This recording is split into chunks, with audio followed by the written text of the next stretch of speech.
নমস্কার বন্ধুরা, test of Bengal চ্যানেলে আপনাদের অনেক অনেক স্বাগত। আজ আমি আপনাদের কাছে নিয়ে চলে এসেছি আলু, টমেটো আর রসুনের সুস্বাদু একটি ভর্তা রেসিপি। এই রেসিপিটি থাকলে আপনাদের আর কিছুই লাগবে না, এক থালা ভাত নিমিষেই শেষ হয়ে যাবে। তো চলুন বন্ধুরা, রেসিপিটি দেখে নিন। এই রেসিপিটি বানানোর জন্য আমি প্রথমে একটি পাকা টমেটোকে পরিষ্কার জলে ধুয়ে নিলাম। এখন পাকা টমেটোটাকে মাঝখান থেকে 2 টুকরো করে কেটে নিলাম। এরপর আমি স্লাইসের আকারে কেটে নিচ্ছি। তো গোল গোল করে পাকা টমেটোটাকে কেটে নিলাম। ততক্ষণে কিন্তু আমি আলুগুলোকে ভাতের মধ্যে দিয়ে ভালোভাবে সেদ্ধ করে নিয়েছি।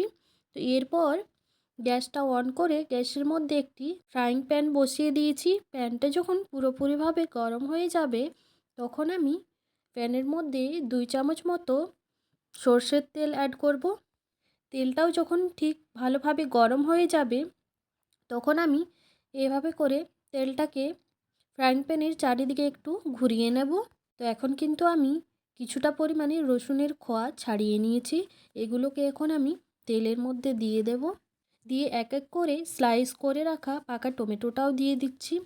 আর দিয়ে দিচ্ছি হচ্ছে গিয়ে সেদ্ধ করে রাখা আলুগুলোকে। এগুলোকে দেওয়ার পরে আমি ঢাকনা চাপা দিয়ে দিয়ে ভালোভাবে একটু ভেজে নেব।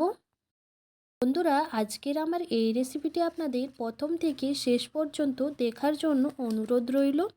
আজকের আমার এই রেসিপিটি যদি আপনাদের ভালো লেগে থাকে লাইক, কমেন্ট, শেয়ার করবেন এবং আমার চ্যানেলে যদি আপনারা কেউ নতুন হয়ে থাকেন অবশ্যই করে চ্যানেলটিকে সাবস্ক্রাইব করে পাশে থাকবেন। পাশে থাকা বেল বাটনটি একটু ক্লিক করে রাখবেন যাতে করে আমার অল নোটিফিকেশান আপনাদের কাছে তাড়াতাড়ি পৌঁছে যায়। তো এখন কিন্তু আমি এগুলোকে উলটপালট করে ভালো মতো করে ভেজে নেব। এখানে খুব বেশি করে এগুলোকে ভাজার প্রয়োজন নেই, সামান্য একটু ভেজে নিলেই হয়ে যায়।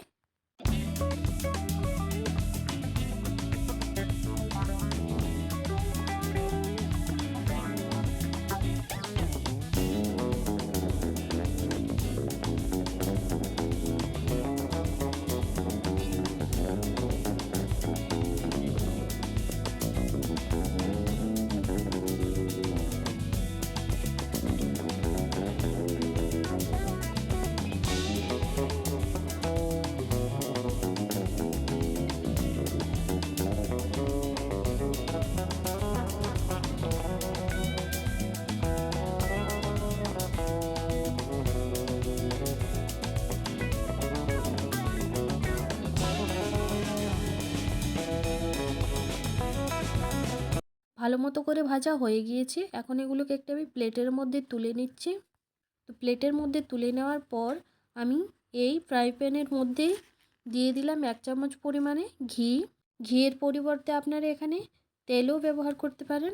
তো এরপর ঘিটা যখন পুরোপুরিভাবে গরম হয়ে যাবে তখন আমি দিয়ে দিলাম 1 চামচ পরিমাণে গুঁড়ো মশলা আর দিয়ে দিলাম ঝালের জন্য লঙ্কা গুঁড়ো আর 2টো শুকনো লঙ্কাকে ফাটিয়ে দিয়ে দিলাম।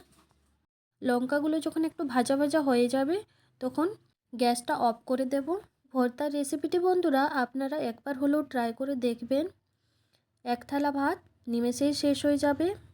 তো দেখুন বন্ধুরা, লঙ্কাগুলোর কালার পরিবর্তন হয়ে এসেছে। এরপর এই তড়কাটা আমি কিন্তু টমেটো, আলু আর রসুন ভর্তার মধ্যে দিয়ে দেব।